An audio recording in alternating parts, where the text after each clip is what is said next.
Sometimes we have to ask ourselves, what's using my life?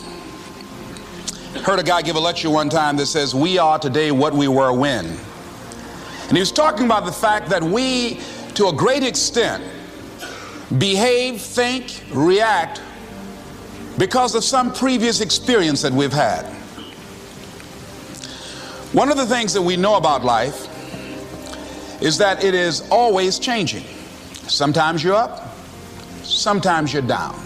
Sometimes things go real well, and sometimes they don't. Sometimes you're happy, and sometimes you're sad. Now that's that thing called life. And when we begin to understand and know that, accepting that reality that we will never ever have things just on an even keel all the time, that you're going to have some ups and you're going to have some downs, but during those down moments, that's where the growth takes place. That's where the work is. See, anybody can feel good when they have their health, their bills are paid, they have happy relationships, business is successful. Anybody could be positive then. Anybody can have a larger vision then. Anybody can have faith under those kinds of circumstances. Am I correct? See, but the real challenge of growth, mentally, emotionally, and spiritually, comes when you get knocked down. Somebody said that adversity introduces a man to himself or a woman. How you handle it, that's where the growth takes place. When I was facing some challenges, I had a guy say something to me, and I suggest this is one of the first things that you want to do when you're facing a challenge. You want to get unstuck. Evaluate where you are. Look at it, assess yourself. Assess yourself and assess the situation. What brought you there? What role did you play?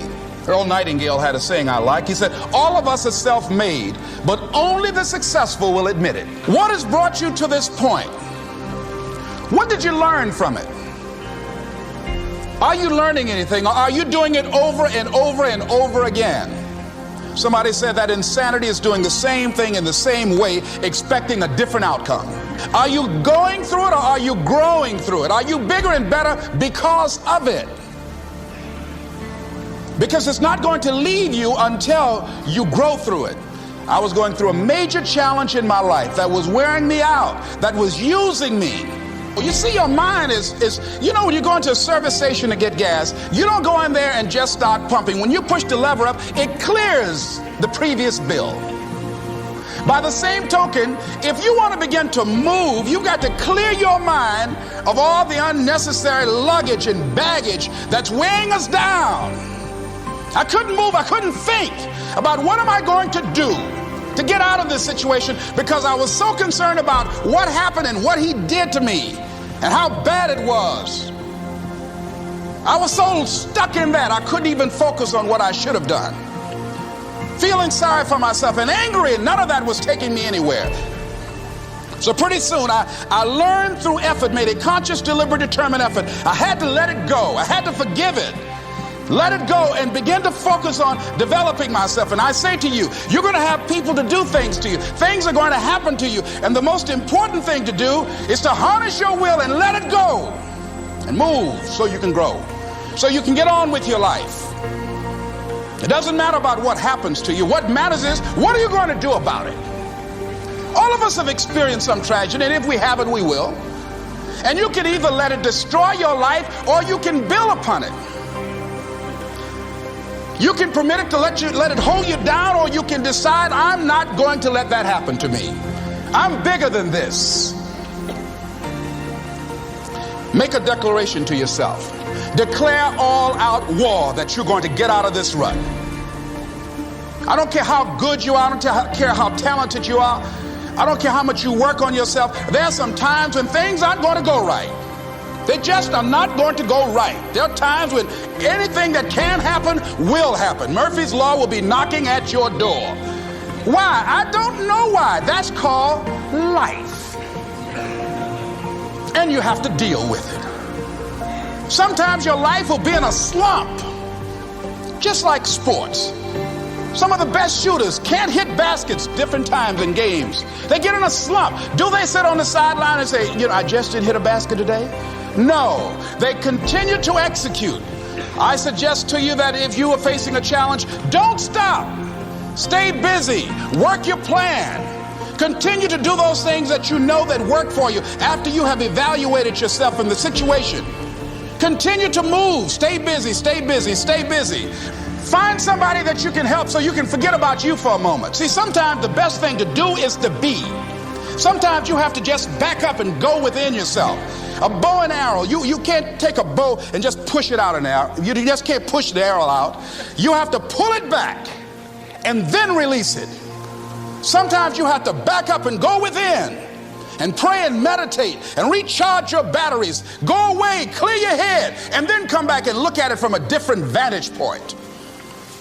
Don't operate while you're under the spell or the effect of what's going on. Next thing is that you've got to activate the thinker in you.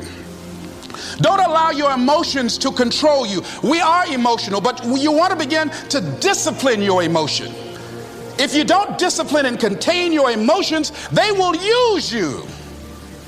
Your mind goes on automatic, just like a God. You know, I loved reading the book called As a Man Thinketh by James Allen. He uses the analogy of the mind being like a garden. You know, weeds don't have to have any encouragement to grow. You don't have to water them. They don't have to get sunshine. They don't have to have fertile ground. They will grow through the cracks of a sidewalk. Am I right?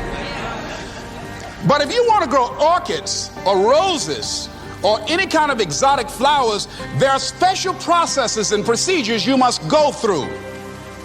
Well, by the same token, you don't have to force yourself or motivate yourself to think negatively, to be depressed, to hate somebody, to want revenge, to want to get back at somebody, to beat yourself up over the head, to feel loaded with guilt. You don't have to make any effort to do that. Your mind is on automatic. It will do that by itself.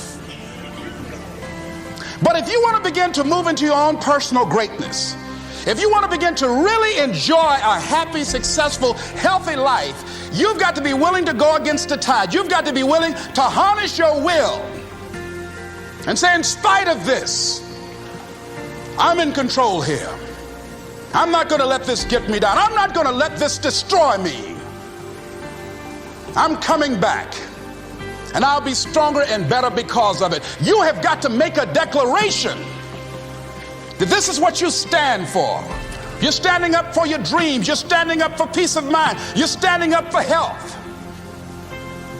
You want it. And you're going to go all out to have it. It's not going to be easy. When you want to change, it's not easy. If it were in fact easy, everybody would do it. But if you're serious, you'll go all out. So yes, I'm going to turn this situation around. I'm not going to sit back and moan and cry over what happened and what went wrong and who did what. I'm going to do something about this situation. The next thing that is important is that expect things to get better for you, because they are. See, life is cyclic. You're not, whatever experience you're having right now, it has not come to stay. It has come to pass. Not to stay, just to pass. It's just going through. The biggest challenge is to know what's happening. This is a part of this thing we call life. This too shall pass. And maintaining perspective, putting it in perspective. The other thing is, take full responsibility for your life. Accept where you are and the responsibility that you're going to take yourself where you want to go. Someone said we have two primary choices in life. We can either accept conditions as they exist, or we can take the responsibility to change them. See, a lot of people want to exempt themselves from taking responsibility. All they want to do is talk about the problem. Every time you see them, they'll tell you their story over and over and over and over again. No. You want to take responsibility for your life. I got me here, I can get me out of this. And I'm getting out. I'm not going to be a volunteer victim.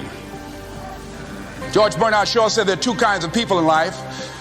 You know, he said those that make things happen, those that watch things happen, and those that don't know what happened.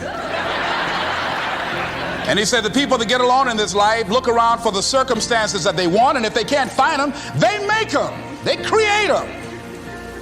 So part of beginning to get unstuck, you've got to decide that the behavior pattern that you have adopted doesn't work for you. You've got to change your strategies, and changing your strategy means reinventing your life, recreating you, and you have the power to do that. You can decide that you're going to change, that you're not going to be a wimp. You can decide that you're going to stand up to life. You can decide that I'm going to live each day as if it were my last. You have the power to make that decision. You can decide I'm going to work on myself and develop myself. I'm going to empower me. And all of these things that are happening to me right now, they're just temporary inconveniences. They're not stronger than I am. I'm in charge here. I used to tell my guys all the time, I say, man, it's a big difference between somebody that works hard and a hard worker.